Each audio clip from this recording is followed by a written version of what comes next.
Bonjour à tous, j'espère que vous allez bien. On se retrouve aujourd'hui pour une nouvelle vidéo, un petit update lecture des familles.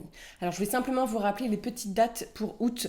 En août, je serai au Médiéval de Falaise, donc en Normandie, à côté de Caen. Et à la rentrée, je serai à Étanges-Grande et à Hypermonde, et je vous reconfirmerai les dates très prochainement.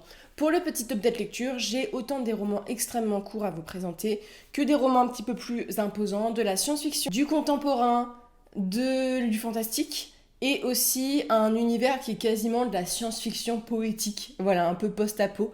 Et on va commencer tout de suite. Alors on va commencer par le petit service presse, très court livre, voilà, très court livre.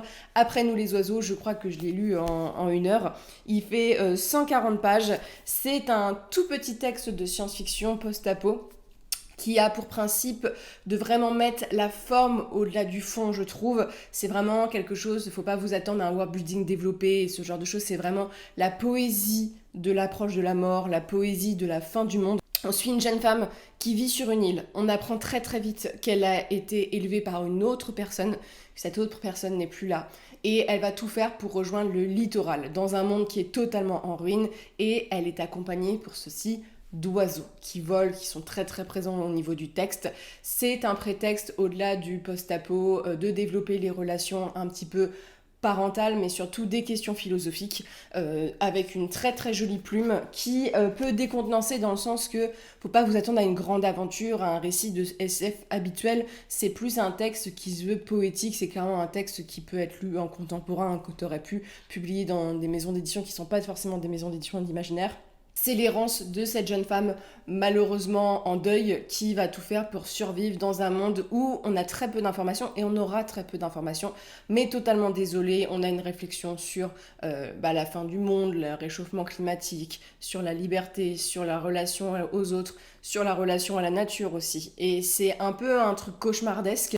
On a des chapitres parfois très courts du fait que le personnage se fatigue avec le temps. Il y a toute une réflexion sur la forme qui alimente le fond, mais vous attendez pas à un fond développé, tu vois. C'est vraiment un fond qui est le prétexte, je trouve, à faire une forme très poétique. C'est touchant, ça m'a pas non plus conquis 100%, hein, pour tout vous dire, c'est trop rapide, c'est pas assez développé pour moi selon mes goûts, on va dire, en termes d'imaginaire, mais la plume est très sympa et il faudrait trouver des très belles plumes comme ça avec des univers d'imaginaire très développés. C'est beau, c'est poétique et ça raconte la fin du monde et on est un peu dans le thème actuellement, mais c'est assez intéressant sur le rapport à la nature et notamment la prégnance des oiseaux dans le texte où on sait jamais trop s'ils sont positifs ou négatifs, ils sont très bruyants, genre on ressent vachement les sentiments du personnage, les sensations, le désespoir, le côté un peu putride parce qu'il y a tout un moment où il y a des inondations et tout, on la voit avancer, galérer. Et donc c'est son premier roman à l'autrice qui est une traductrice qui traduit du chinois vers le danois.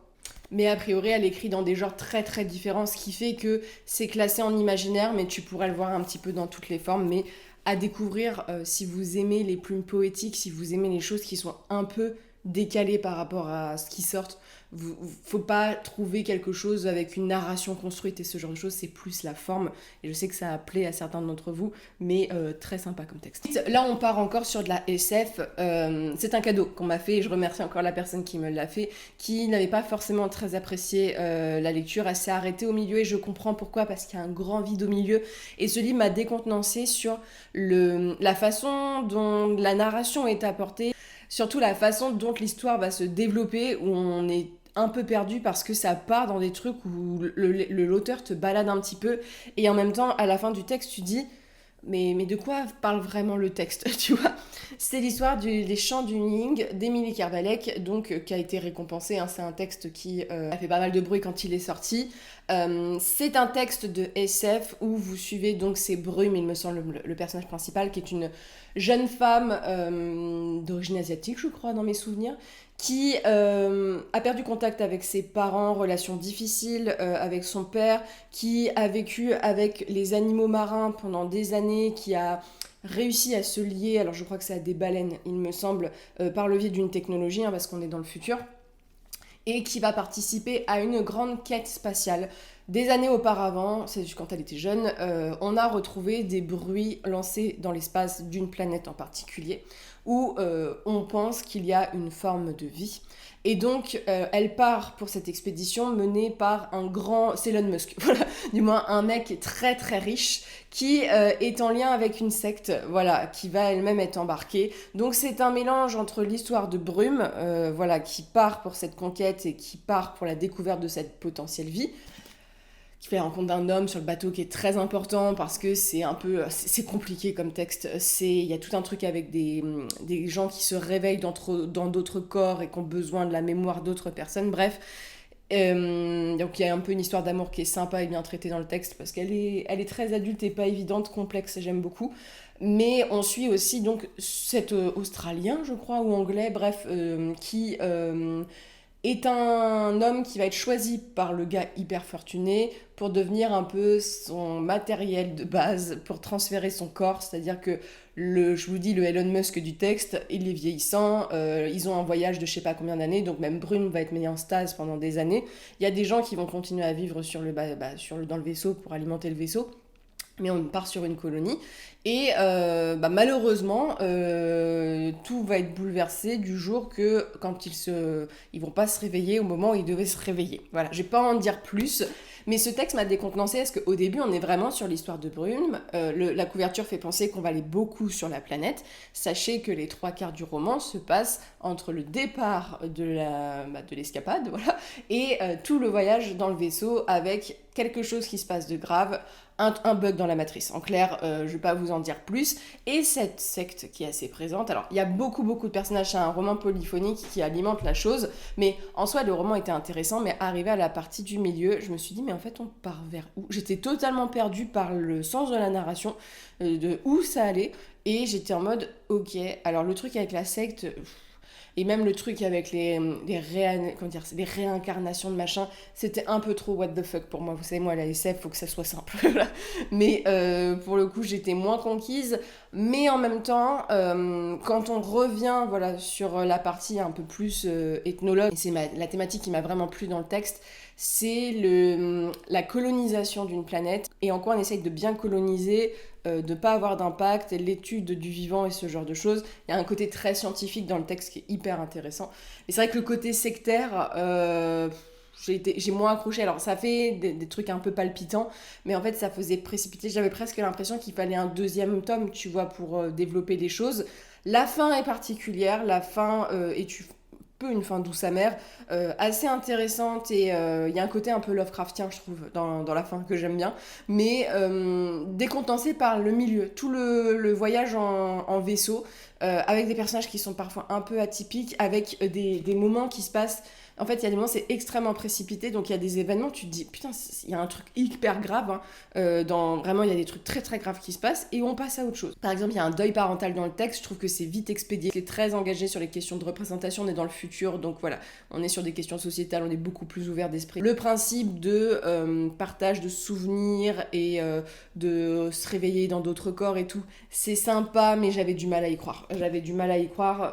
Voilà, plus que cette espèce de vivant, la recherche scientifique. Et en fait, la dernière partie est très intéressante, mais elle est très rapide. En fait, je trouve qu'il y a dans mes goûts de ce que j'ai apprécié, il y a une grosse partie du milieu que j'ai moyennement accroché.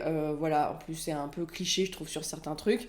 Et on a cette deuxième partie, c'est genre la fin, tu vois, les 150 dernières pages. Quand tu commences le texte, t'as l'impression que c'est un peu ce qu'on t'avait promis, quoi. Donc c'est un peu frustrant, c'est très long à se mettre en place. Émilie Carvellec, moi j'aime bien, mais c'est lent, il faut s'en rendre compte. Mais les personnages sont plutôt bien construits, j'ai bien aimé les relations entre les personnages. Les réflexions aussi philosophiques, parce que tout ce qui est sur la secte et tout, vous vous doutez bien qu'il y a de la philosophie qui en ressort, mais...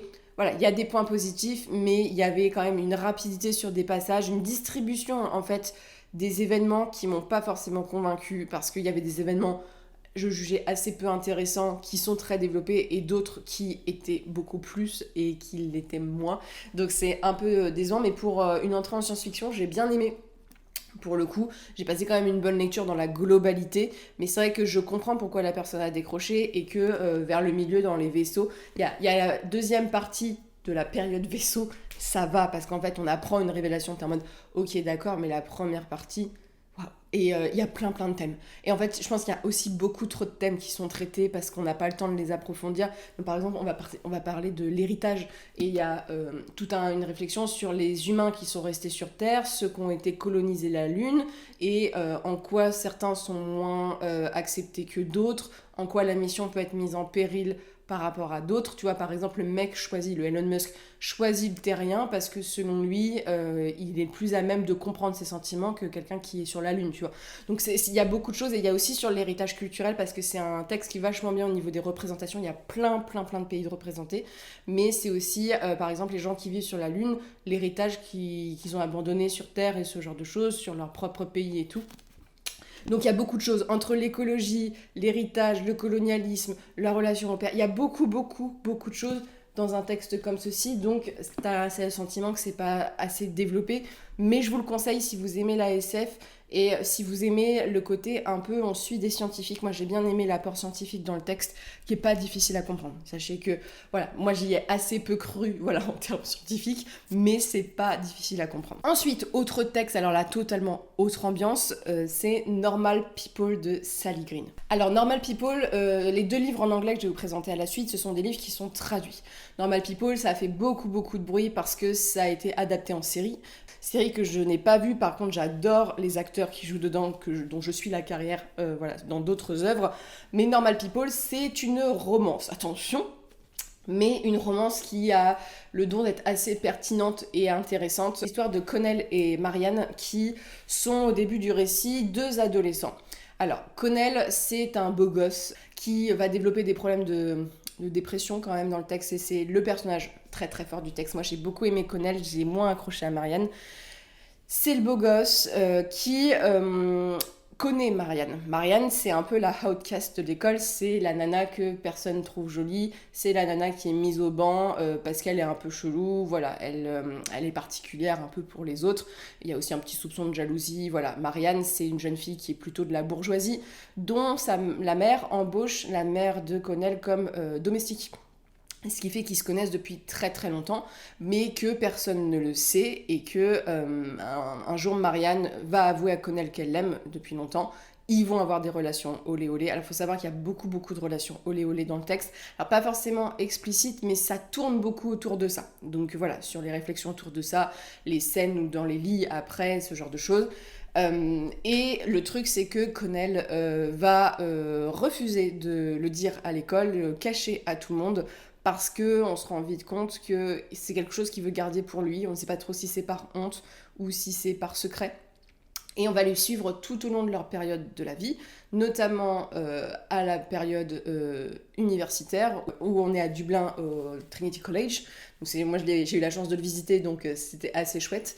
Et Marianne va éclore, et Connell, en parallèle, va un petit peu rentrer dans des soucis de dépression, va se poser beaucoup de questions vis-à-vis de Marianne, parce qu'en fait, ils s'aiment, mais en même temps, c'est compliqué. Tout est compliqué parce qu'ils sont partis sur des bases assez dures et Marianne, c'est une jeune fille qui veut profiter de la vie maintenant, qui a des petits copains et en même temps, il y a toujours Connell. Mais Connell, voilà, ils sont dans une... C'est vraiment une relation très complexe, assez difficile à expliquer. C'était beau. Je dois dire, c'était beau. C'est pas compliqué à lire du tout en anglais. C'est de l'anglais très accessible aujourd'hui, qui est très contemporain. Le seul truc, c'est que ça tourne beaucoup autour de la sexualité et de leur relation. Je pensais qu'on allait tourner un peu vers d'autres choses, mais c'est leur relation à eux, leur relation destructrice et toxique, et en même temps à la fois belle, et en fait l'enchaînement de décisions et de situations de vie qui fait que ça les écarte et ça les rapproche. On parle beaucoup de... Ce qui m'a beaucoup touchée dans le texte, alors déjà c'est le personnage de Connell, parce que c'est un garçon qui vit quand même avec un complexe un peu d'infériorité. On parle beaucoup de classe sociale, du fait que Marianne est plus élevée socialement que lui, qu'il a l'impression d'avoir moins de connaissances, d'être pas très intelligent alors qu'il l'est. Et c'est un peu d'envie et en même temps, voilà, cette fascination qu'il a pour Marianne, qui est un personnage assez fascinant, qui a des grosses failles, qui va rentrer, alors elle va rentrer elle dans un processus d'autodestruction. Il y a des thèmes qui sont très très durs, notamment Marianne, on parle quand même de violence conjugale dans le texte, qui est assez brutale, et la fin est dure, parce que la fin est dure pour le coup, mais c'est un texte qui parle des relations humaines complexes avec deux personnages qui ont des problèmes de santé mentale chacun, et qui vont devoir avancer et se détruire et se faire du bien en même temps, et c'est poétique la façon dont c'est fait. Après, le thème qui ressort aussi, c'est vraiment la différence sociale et ce genre de choses. Je trouve que l'autrice, elle a un petit côté un peu bourgeois. Tu sens quand même que c'est pas qu'elle juge Connell, mais je sais pas, il y a le côté un peu prolo qui ressort du texte. Il y a des moments, j'étais en mode bon, ok, mais c'était intéressant pour ça, parce qu'en fait, ils sont différents vus par la société, que les gens du lycée peuvent être très bien vus après, ce genre de choses. Ça parle de beaucoup de questions là-dessus. Mais c'est un peu indescriptible, voilà, leur relation. C'est vrai que moi, j'ai eu du mal à comprendre Marianne, parce que j'ai du mal à comprendre, on va dire, les couples qui sont pas monogames. Voilà, ça, je pense que c'est quelque chose, on accepte, il n'y a pas de problème. Mais c'est vrai qu'on a du mal à comprendre parfois, quand on n'est pas trop dans ce délire-là. J'ai du mal à comprendre aussi la décision parfois de certains personnages, notamment du côté de Marianne. Et j'ai eu beaucoup... En fait, j'ai été en colère contre Marianne pour beaucoup de choses, mais je pense que c'est aussi ce que veut dire le texte. Mais sur le fait qu'elle se laisse abuser, elle est dans ce processus, et t'as envie de la secouer, de l'aider, et t'as envie que Connell l'aide, et que voilà, c'est beaucoup plus compliqué que ça. Et le côté universitaire est très chouette à Dublin. Moi, j'ai beaucoup aimé. On est dans les années 2000, donc on retrouve aussi toute cette période un petit peu en termes de culture et ce genre de choses. Et en même temps, Connell a des relations avec d'autres femmes, mais il est hyper toxique avec elle aussi, parce que ça parle de l'amour, qu'on puisse aimer différemment, qu'on puisse aimer sur le long terme et tout, mais il y a toujours Marianne, tu vois. C'est assez touchant, et ça parle beaucoup de l'adolescence, de l'âge adulte, de l'âge jeune adulte, les confrontations aux premiers problèmes de la vie d'adulte. C'est assez intéressant, facile à lire. Après, c'est pas le livre de l'année, voilà. Mais j'avais envie de lire tout vraiment vite mes chapitres, j'étais dedans. Notamment parce que c'était assez facile à lire,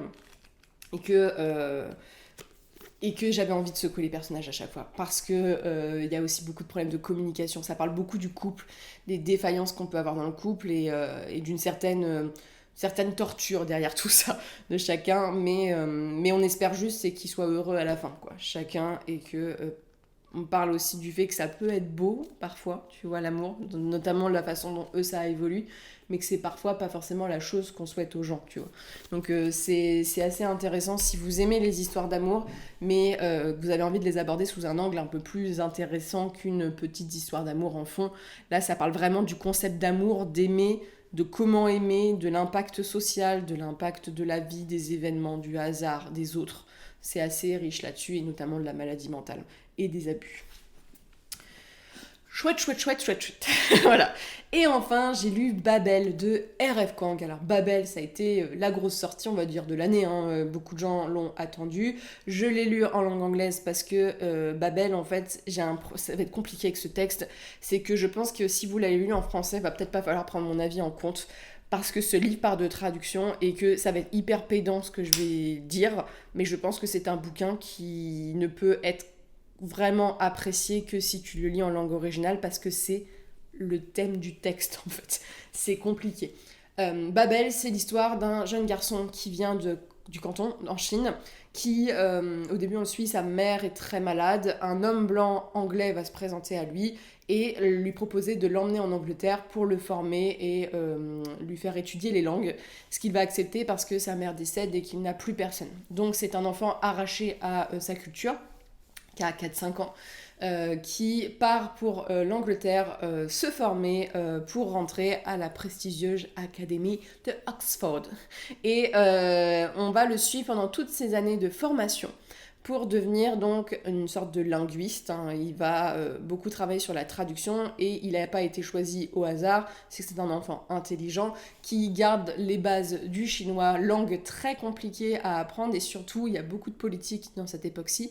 Les Chinois à l'époque où se situe le texte, donc on est au 19e, ne souhaitaient pas que on exporte leur langue pour ne pas être affaibli politiquement parlant, militairement parlant. Le garçon est vu un peu comme une perle et va être utilisé, et il y a ensuite d'autres enfants comme lui, voilà, donc d'autres régions du monde, et on va suivre toutes ces années de formation, et notamment dans ce texte il y a un côté fantastique. On a le concept de doppelganger par exemple, et le fait que ce garçon va retrouver le précédent garçon qui a servi un petit peu à la même chose que lui, qui forme une société secrète qui fait tout pour renverser le pouvoir anglais et d'Oxford, mais surtout tout pour récupérer des petites barres, voilà, très importantes, qui dépendent du système de magie, où la magie est basée sur les mots, la traduction et ce genre de choses. C'est un texte, alors qui pourra pas plaire à tout le monde, parce que c'est lent, il n'y a pas beaucoup d'action. C'est un texte qui réfléchit beaucoup sur le colonialisme, l'héritage, la traduction, les mots. Et donc on suit le parcours de ce jeune homme avec ses amis, dans déjà un récit initiatique avec son rapport aux autres et tout, ses premières questions vis-à-vis de l'homme qu'il a recueilli, pas mal de rebondissements dans le texte, et surtout beaucoup de travaux universitaires, beaucoup de questions sur l'apport, l'héritage et la traduction, et ce qui fait que le texte est hyper pertinent. Il y a beaucoup de références. Babel est la grande tour où ses enfants et ses adultes travaillent, c'est un peu l'élite d'Oxford. On parle de déclassement social, on parle d'héritage, de la lourdeur de l'héritage, et du fait de perdre sa culture et de s'assimiler. Et voilà, c'est des questions alors moi que je ne vis pas au quotidien, mais ce texte est hyper intéressant pour ça, parce qu'on comprend un peu mieux beaucoup de choses qui se passent actuellement. C'est assez triste, et notamment vis-à-vis de la colonisation et tous les impacts que ça a, et c'est assez intéressant pour ça. Personnellement, j'ai été touchée par le personnage masculin, j'ai été touchée par ses amis, j'ai été touchée par le fait que le livre est assez sans concession. Il y a beaucoup de morts, il y a beaucoup de prises de décision. J'étais surprise par où ça allait, mais j'ai trouvé ça hyper pertinent, c'est très engagé pour le coup. On a un basculement quasiment extrémiste, voilà, dans le texte, mais le texte parle beaucoup de l'héritage culturel, et c'est un texte à découvrir comme vraiment, pour si vous êtes intéressé par la question, mais c'est un texte que j'ai du mal à assimiler dans une traduction, parce que chaque mot est pesé, parce que c'est ce thème-ci, et vu la maison d'édition qui a été choisie pour la traduction en français, je crains quand même qu'on perde beaucoup à l'intérêt du texte. Pour avoir été à Oxford, je trouve qu'on retrouve bien l'ambiance, qu'il y a quand même une recherche au niveau temporalité culturelle de l'époque du 19e. Le texte est bien équilibré, parce qu'au-delà des réflexions, des thèmes assez lourds, on a quand même cette histoire de jeune homme en construction qui est arraché à sa famille et qui va vivre dans un pays qu'il ne connaît pas, et qui va se retrouver confronté à d'autres enfants, et lui se trouvait aussi exceptionnel, il n'était pas forcément, parce qu'il y a d'autres enfants qui sont aussi très performants, et voilà, il y a tout un côté, pas quasiment société secrète, mais il y a un côté rébellion, avec des choses qui se passent à Oxford, et ce côté magique est bien trouvé. Alors il y a quand même un ventre mou au milieu du récit, alors on les suit vraiment au fait qu'ils grandissent, mais voilà, où ça prend son temps. La fin est assez ouf, et vire dans quelque chose de très politique et très intéressant, et franchement en film ça rendrait super bien.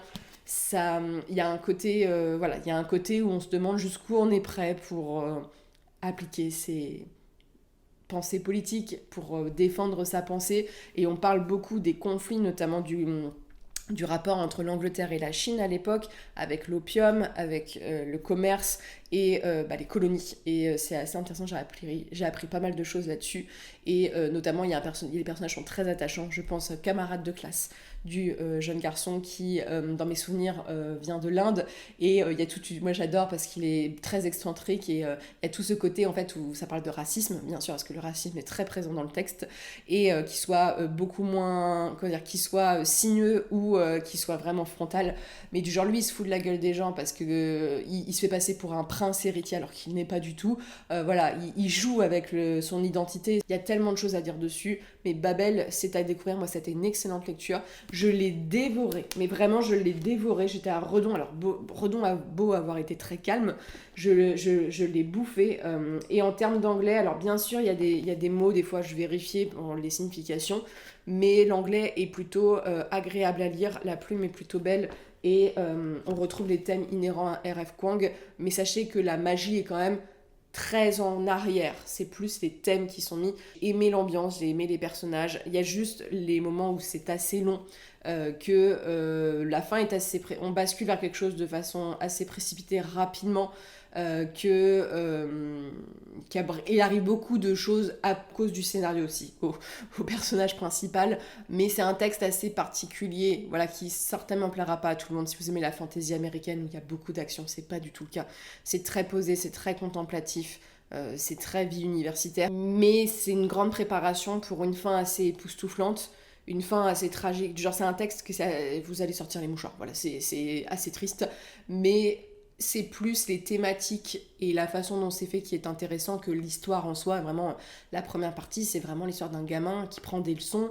Vraiment, il y a des moments, c'est 100 pages où il n'y a pas tellement de choses qui se passent, tu vois, mais c'est la réflexion derrière. C'est ce qui en est dit, la façon dont c'est dit, que l'histoire palpitante. Voilà, c'est plus une fantaisie qui est politique, dénonciatrice et qui pose question qu'une fantaisie qui est dans l'action, dans le divertissement pur. Voilà. Sur ce, n'hésitez pas à me dire si vous avez lu ces livres, notamment si vous avez lu Babel, ce que vous en avez pensé, si vous l'avez lu en français, si vous avez passé un bon moment, voilà, de lecture. Je serais assez curieuse de le savoir. Et sur ce, je vous souhaite de très bonnes lectures et une très bonne journée.